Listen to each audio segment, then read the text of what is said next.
Right. So today we're going to do a deep dive on something that I think everyone listening can relate to, and that's frugality. We've got some sources here that look at frugality in a really interesting way, beyond just like pinching pennies. Yeah. We're going to be looking at kind of that balance between being resourceful and maybe taking things a little bit too far.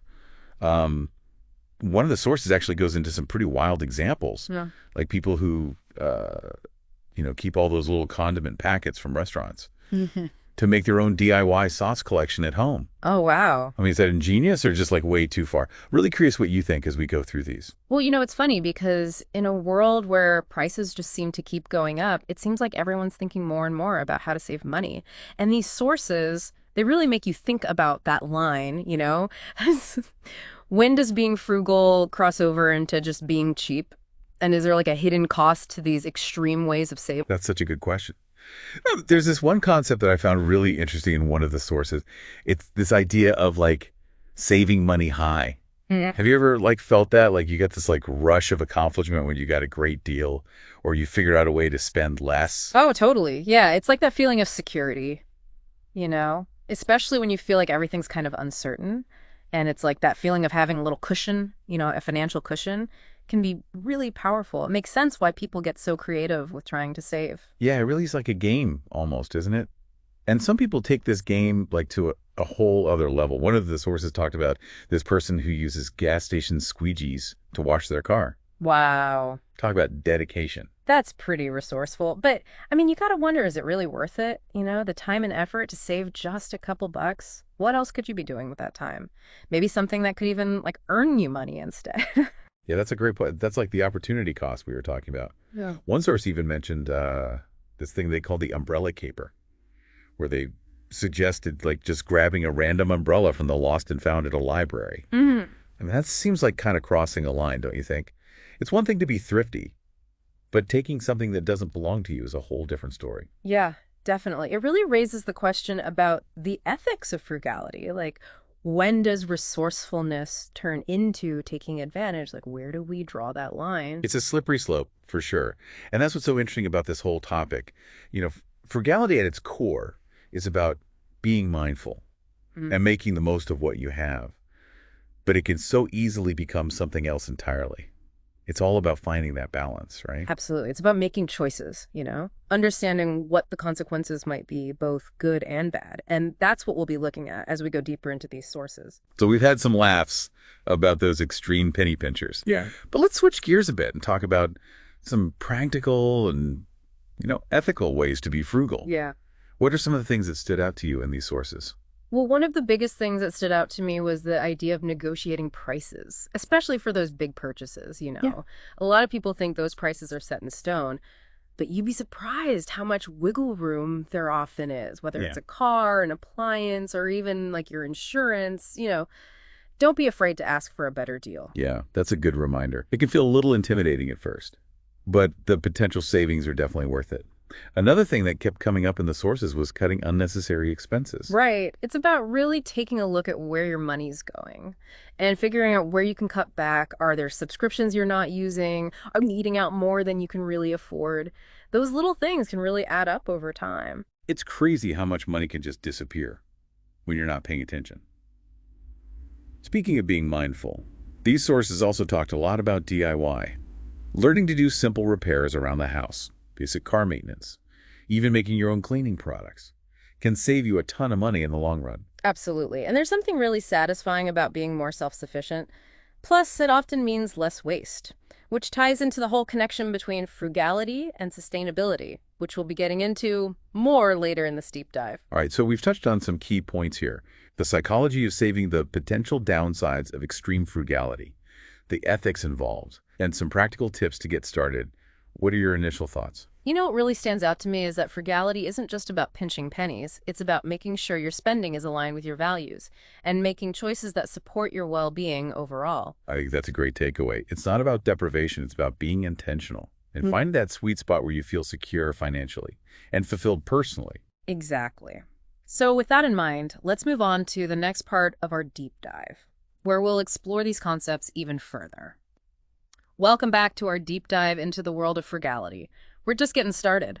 As we were talking about finding that balance between saving and spending, One of the sources made this point that really stuck with me.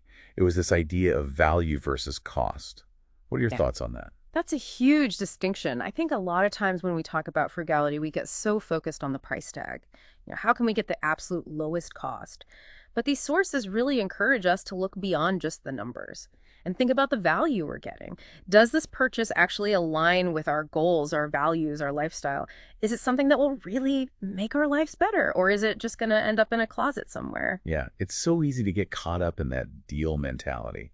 Like you see something on sale, and you just automatically assume it's a good buy, even if you don't really need it or even want it.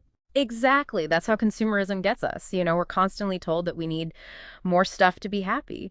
But these sources are saying that real happiness comes from experiences, relationships, pursuing our passions, not just accumulating a bunch of possessions. So it's more about shifting our focus from things to experiences, finding joy in the simpler things in life. Exactly. And one of the sources actually argued that frugality can even enhance those experiences. Oh, really? Tell me more about that. Well, think about it.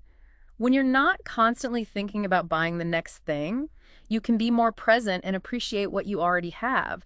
You savor that home-cooked meal or a walk in nature or time with loved ones because you're not distracted by that feeling of, I need to buy more. That makes a lot of sense. It's like clearing out the mental clutter to really appreciate the good stuff. Exactly. And another point that really resonated with me was this idea that frugality can actually lead to greater generosity. Well, that's interesting. How?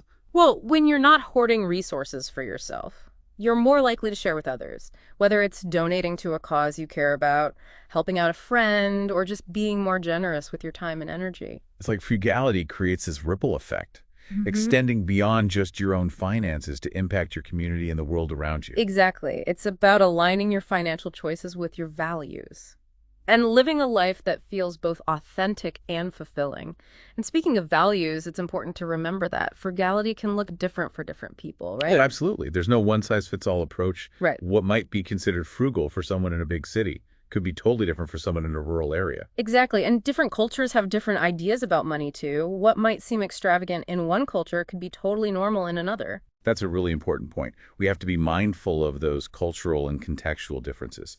And it's also important to remember that everyone's financial situation is different. What might be considered frugal for someone with a high income could be a necessity for someone living paycheck to paycheck. Exactly. It's not about judging people for their financial choices or trying to force our own definition of frugality on them. It's about respecting everyone's circumstances and recognizing that we're all doing the best we can with what we have.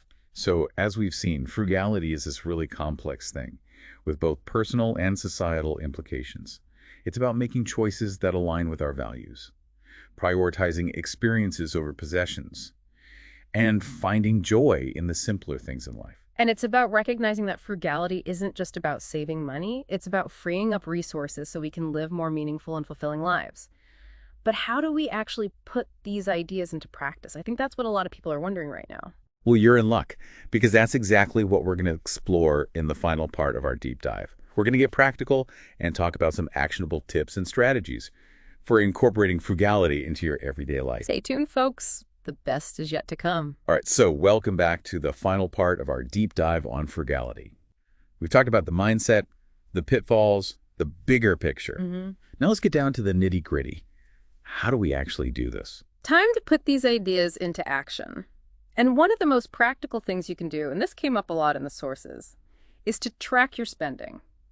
You can't manage what you don't measure right. So true. It's amazing how much money can just disappear when you're not paying attention. Whether it's a spreadsheet or just like a notebook, having a budget helps you see exactly where your money's going. And once you have that clear picture, you can start making smarter choices. Which brings us to another big part of frugality, figuring out what's a need versus a want. Right? It's not about denying yourself everything, but making sure your basic needs are met first. I think a lot of people struggle with impulse purchases. Do you have any tips for resisting that urge?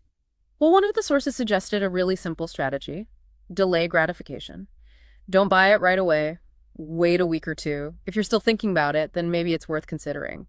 I like that. It helps you take the emotion out of it and really think about if it's something you truly value and can afford.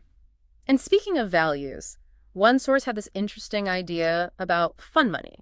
They said you should set aside a little bit of money each month, just for guilt-free spending. Oh, I love that. It takes the pressure off. And you can enjoy those little splurges without messing up your budget. Exactly. And another area where you can find that balance is with shopping. Becoming a savvy shopper, comparing prices, using coupons, waiting for sales, those things can make a huge difference. But sometimes it's worth spending a little more upfront to get something that's higher quality and will last longer. Absolutely. It's about making those thoughtful choices. Choosing what really fits your needs and your priorities. And that goes beyond just traditional shopping. The sharing economy can be a great way to save money. Right? Things like carpooling, ride-sharing, borrowing tools instead of buying them. All those things can really add up. Yeah. And it's more sustainable, too. Exactly. Sustainability and frugality, they go hand in hand.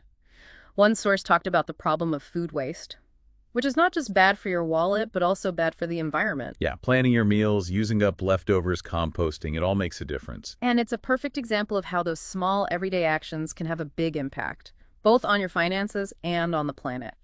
And one last thing the sources talked about was sharing your frugal tips with others, like friends and family. It can become a fun thing to do together instead of just doing it on your own. Yeah, that's so important. Frugality doesn't have to be about deprivation or isolation. It can be about community resourcefulness, even creativity. So as we wrap up this deep dive, I'm amazed at how much we've learned about frugality. It's so much more than just pinching pennies. It's about being conscious of what you buy, spending your money wisely, and ultimately creating a life that aligns with what you truly value. It's a journey of self-discovery, becoming more financially empowered, and building a life that feels both meaningful and abundant. And remember, it's your own personal journey. So experiment, find what works for you, and enjoy the process. Thanks for joining us on this deep dive into the world of frugality. We hope you've learned some valuable things and are inspired to take a more mindful approach to your finances. Happy saving, everyone.